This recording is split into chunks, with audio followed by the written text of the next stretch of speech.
Welcome to This Explainer. Today, we're jumping right into what might seem like an impossible gap.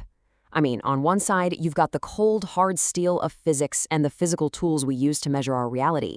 And on the other, the microscopic, squishy, yet incredibly strict rules of biological cell division. But here's the thing. What unites them is absolutely mind-blowing. It's the concept of extreme, fundamental precision. So here's our roadmap for today. We're going to start big with the realm of physics and precision in measurement, and then we'll shrink all the way down into the microscopic world to look at meiosis, the dance of prophase I, and finally, the actual engine of biological variation. All right, Section 1, the realm of physics. This is the mother of all sciences, setting the ground rules for everything from tiny atoms to massive galaxies. At its core, physics starts with just observing nature. But it doesn't stop there, right? It takes those observations, translates them into hard mathematics, and then tests them with rigorous experiments. It's basically our way of pinning down the exact rules that dictate how reality operates. To actually make sense of the universe, we use physical quantities, and these fall into two really neat categories. First, you have the fundamental building blocks, things like length, mass, and time. And then you have derived quantities, like volume, velocity, and force, which are essentially just mathematical combos of those base units. Moving on to Section 2, precision in measurement. Because having standard units is great on paper, but how do we actually apply them with absolute accuracy out in the real world? Well, for measuring tiny fractions of a millimeter, engineers reach for a vernier caliper, and using one requires a very exact sequence. You place the object, read the main scale, find the precise matching line on the sliding vernier scale, and add them together. It is mechanical precision at its absolute finest. But what if you need to go even smaller? That's when you grab a micrometer screw gauge, which cleverly converts microscopic linear distances into larger rotational ones. There is a catch, though. Perfect accuracy requires checking for zero error. If your instrument isn't perfectly calibrated to absolute zero before you even start measuring, well, every single reading you take is going to be fundamentally flawed. So that brings us to a really crucial question. We've mastered measuring the physical world down to fractions of a millimeter with steel and digital tools. But what happens when we shrink way, way past the limits of those physical tools? What does precision look like when we're looking at the architecture of nature itself? Let's dive into Section 3, into the microscopic. Because it turns out, nature performs its own incredibly precise measurements and divisions. In the biological realm, nature's exactness totally rivals our best physical instruments, and it does this through meiosis. In animals, this is the magnificent process behind spermatogenesis, which churns out millions of perfectly stripped-down, highly mobile sperm, and oogenesis, where the division is purposely unequal, hoarding all the vital nutrients into one single viable egg.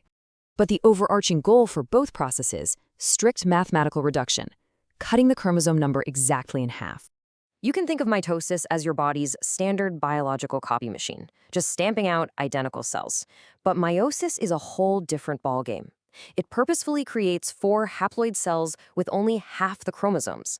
This ensures that when that highly specialized egg and sperm finally unite, the new life has the exact standard amount of genetic material required. No more, no less.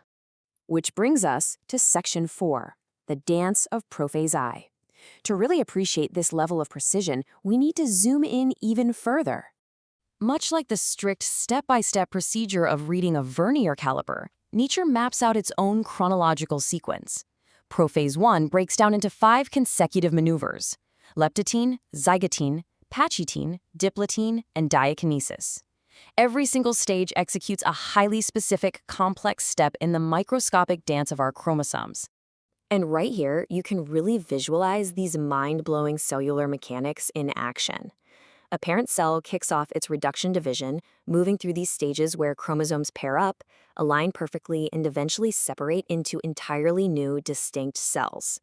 Let's zero in on one critical moment, though, the zygotene stage. This is where homologous chromosomes, one inherited from the mother and one from the father, are physically attracted to each other. They pair up perfectly lengthwise in a process called synapsis to form bivalence. It's so much like the precise calibration of the physical instruments we just talked about. Every element has to be perfectly aligned. Then, in the subsequent stages, pachytene and metaphase I, These paired chromosomes connect at points called chiasmata, physically exchanging microscopic bits of genetic code. Guided by a network of microtubules that act like tiny mechanical tethers, they line up flawlessly at the equator of the cell. And guys, if this alignment is off by even a microscopic margin, the division fails, resulting in a non-disjunction error. It is quite literally an absolute masterpiece of biological engineering. Finally, Section 5, the engine of variation. Why does this highly regimented, microscopic dance actually matter in our giant macro world? Well, the purpose of meiosis is basically twofold.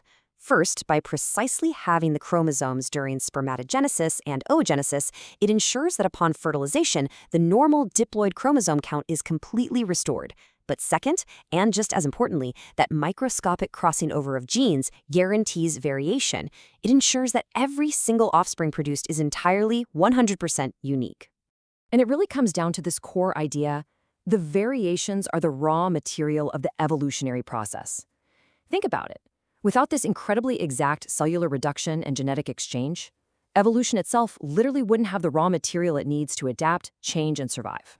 So, I want to leave you with this final thought to ponder. Physics gives us the rigid laws and the intricate tools to meticulously measure the vast, massive universe around us.